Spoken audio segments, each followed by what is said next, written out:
नमस्कार। Super India news TV में आपका स्वागत है। मैं हूं राजेश आर्य। आइए देखते हैं आज का विशेष समाचार। सतह पर आई नेहरू की गलतियां।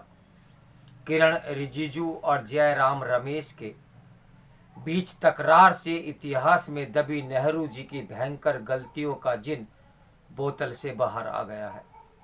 लंबे अंतराल के बाद नेहरू परिवार से बाहर का अध्यक्ष चुनने के बाद भी कांग्रेस नेहरू भक्ति से मुक्त होती नहीं दिख रही है। कांग्रेस के वरिष्ठ नेता जयराम रमेश ने अति उत्साह में स्वर्गीय जवाहरलाल नेहरू की कुछ ऐसी गलतियों का पिटारा खोल डाला जो इतिहास की भूल में दबकर जनता की आंखों से ओझल हो चुकी थी। इस प्रसंग की शुरुआत केंद्रीय मंत्री किरण रिजिजू के एक लेख से हुई, जिसमें उन्होंने भारत में कश्मीर के विलय के सवाल पर पंडित नेहरू की 5 बड़ी गलतियों का जिक्र किया। इस लेख में जम्मू कश्मीर के तत्कालीन और अंतिम महाराजा हरि सिंह की भूमिका की भी चर्चा थी, जिससे जुड़े कुछ बिंदुओं को स्पष्ट करने के लिए स्वर्गीय महाराजा के पुत्र और कांग्रेस नेता डॉक्टर कर्ण सिंह ने भी एक जवाबी लेख लिखा। इस पर रमेश ने दोनों लेखकों पर ऐसी टिप्पणियां कर डाली कि लोगों ने उपरोक्त लेखों को ढूंढ कर पढ़ा। इसी के साथ इतिहास की धूल में दबी बैठी नेहरू जी की कई भयंकर गलतियों का जिन भी बोतल से बाहर आ गया। रिजिजू जी ने लिखा था कि महाराजा तो अपनी रियासत का जुलाई 1947 में ही भारत में विलय करने को तैयार थे, लेकिन नेहरू जी ने उनकी इस पेशकश को न केवल ठुकरा दिया बल्कि कश्मीर के विलय को टालते टालते ऐसी परिस्थितियां बन गई कि पाकिस्तान कश्मीर पर हमला करने के लिए प्रोत्साहित हो गया। रमेश ने अपनी प्रतिक्रिया में रिजिजू का मजाक उड़ाते हुए उन्हें डिस्टोरियन यानी इतिहास को तोड़ने मरोड़ने वाला इतिहासकार तक कह डाला और डॉक्टर कर्ण सिंह पर भी यह कहते हुए हमला कर दिया कि कांग्रेस की परंपरा पर चलते हुए उन्हें पिता के बजाय नेहरू को प्राथमिकता देनी चाहिए। रमेश केवल यही नहीं रुके, उन्होंने डॉक्टर कर्ण सिंह के जले पर नमक छिड़कते हुए यहां तक कह दिया कि जम्मू कश्मीर पर लिखी गई एक भी अच्छी किताब ऐसी नहीं जिसमें हरि सिंह को सम्मानजनक माना गया हो। नेहरू परिवार की चापलूसी के इस अति उत्साह में जयराम रमेश को यह भी याद नहीं रहा कि महाराजा का दुश्मनी की हद तक विरोध करने वाले शेख अब्दुल्ला ने अपनी ही किताब में आतिश-ए-चिनार पृष्ठ संख्या 91 में महाराजा की प्रशंसा करते हुए लिखा था कि वह सही मायने में पंथ निरपेक्ष थे। रमेश को केवल यह याद रहा कि नेहरू जी महाराजा हरि सिंह जी से जी भरकर घृणा करते थे। महाराजा हरि सिंह के प्रति कांग्रेस के अंधविरोध को समझाने या समझने के लिए भारत के गवर्नर जनरल लॉर्ड माउंटबेटन और शेख अब्दुल्ला के प्रति पंडित नेहरू के अतिरेक प्रेम को समझना जरूरी है। असल में महाराजा हरि सिंह के प्रति ब्रिटिश राज की नफरत 1931 में तब शुरू हुई जब अंग्रेज सरकार ने भारतीय राजाओं को गांधी जी के स्वतंत्रता आंदोलन से अलग करने के लिए लंदन में गोलमेज कॉन्फ्रेंस में बुलाई। राजाओं की प्रिंसेस काउंसिलिंग के अध्यक्ष महाराजा हरि सिंह ने इस वक्तव्य ने अंग्रेजों का पासा पलट दिया कि हम स्वतंत्रता आंदोलन का विरोध नहीं करेंगे क्योंकि सबसे पहले हम भारतीय हैं और राजा बाद में।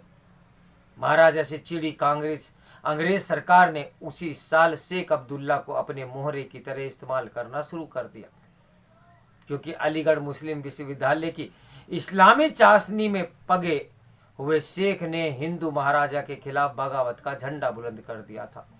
बाद में 1946 में जब शेख को महाराजा कश्मीर छोड़ो आंदोलन के कारण गिरफ्तार कर लिया गया तो महात्मा गांधी और सरदार पटेल के विरोध के बावजूद शेख की वकालत के लिए नेहरू दिल्ली से जम्मू गए। नेहरू के मन में महाराजा के प्रति घृणा तब और गहरी हो गई जब महाराजा की पुलिस ने नेहरू को पंजाब जम्मू सीमा पर लखनपुर में ही रोक दिया। रिजिजू ने जम्मू कश्मीर के भारत में विलय और उसके बाद कश्मीर के बाद में पंडित नेहरू की गलतियां गिनाते हुए लिखा कि उनकी इन भयंकर भूलों के कारण भारत ने 7 दशकों में भारी कीमत चुकाई। इन्हें पहली गलती कश्मीर के भारत में विलय को टालना और बाद में वहां के जनता की मंशा की शर्त लगाना थी। दूसरी गलती विलय की अस्थायी बताना और तीसरी यह थी कि युद्ध में भारतीय सेना की मजबूत स्थिति के बावजूद नेहरू ने युद्ध को बीच में रोकने का आदेश दिया और भारतीय क्षेत्र पर पाकिस्तानी कब्जे को गैर कानूनी कब्जे के बजाय एक विवादित क्षेत्र पर विवाद के रूप में संयुक्त राष्ट्र ले गए। रिजिजू ने नेहरू की चौथी गलती यह बताई कि उन्होंने पाकिस्तान के इस झूठ पर प्रतिकार नहीं किया कि संयुक्त राष्ट्र ने कश्मीर में जनमत संग्रह का आदेश दिया था। पांचवी गलती यह रही कि नेहरू ने जम्मू कश्मीर पर अनुच्छेद 306 के अंतरिम प्राविधान के बजाय न केवल अनुच्छेद 370 के माध्यम से उसे पक्का करने की कोशिश की, बल्कि अध्यादेश से जोड़े गए अनुच्छेद 35A को बिना संसद की मोहर लगवाए उसे धोखे से संविधान में स्थायी रूप से जोड़ दिया। रिजिजू जी नेहरू की दो बड़ी गलतियां बताना भूल गए जिनका भारत को आज भी नुकसान उठाना पड़ रहा है। माउंटबेटन और उनकी पत्नी एडवीना की मिजाज पुरसी करने वाले नेहरू जी को समझ ही नहीं आया कि माउंटबेटन ने कितनी गहरी सफाई से अंग्रेज कमांडर और पाकिस्तान प्रस्त मुस्लिम सैनिकों की मदद से गिलगित बाल्टिस्तान को जम्मू कश्मीर से काटकर मध्य एशिया तक सोवियत संघ के साथ भारत के सीधे भौगोलिक संपर्क को हमेशा के लिए काट दिया। एक गलती यह भी थी कि शेख अब्दुल्ला के मोहपास में बंधे हुए यानी फंसे हुए नेहरू को जब 1953 में शेख की गद्दारी का पता चला तो उन्हें जम्मू कश्मीर के प्रधानमंत्री कार्यालय से सीधे जेल में डालने का फैसला किया। इसके बाद भी इंदिरा गांधी और राजीव गांधी ने कश्मीर की राजनीति पर शेख परिवार का कब्जा बनाए रखने में भूमिका निभाई। मोदी सरकार ने अगस्त 2019 में अनुच्छेद 370 और 35A से जुड़ी गलतियों को तो ठीक कर दिया, पर अभी भी कश्मीर की राजनीति पर कुंडली मारकर बैठे भारत विरोधी खानदान से मुक्ति पाना शेष रह गया है। तो अब तो आप समझ ही गए होंगे कि आखिर राजनीति कितनी गंदी और 70 वर्षों की राजनीति में क्या क्या चला। तो मेरे साथ बने रहिए सुपर इंडिया न्यूज़ टीवी के ब्रेकिंग न्यूज़ के लिए। नमस्कार, मैं हूं राजेश आर्य।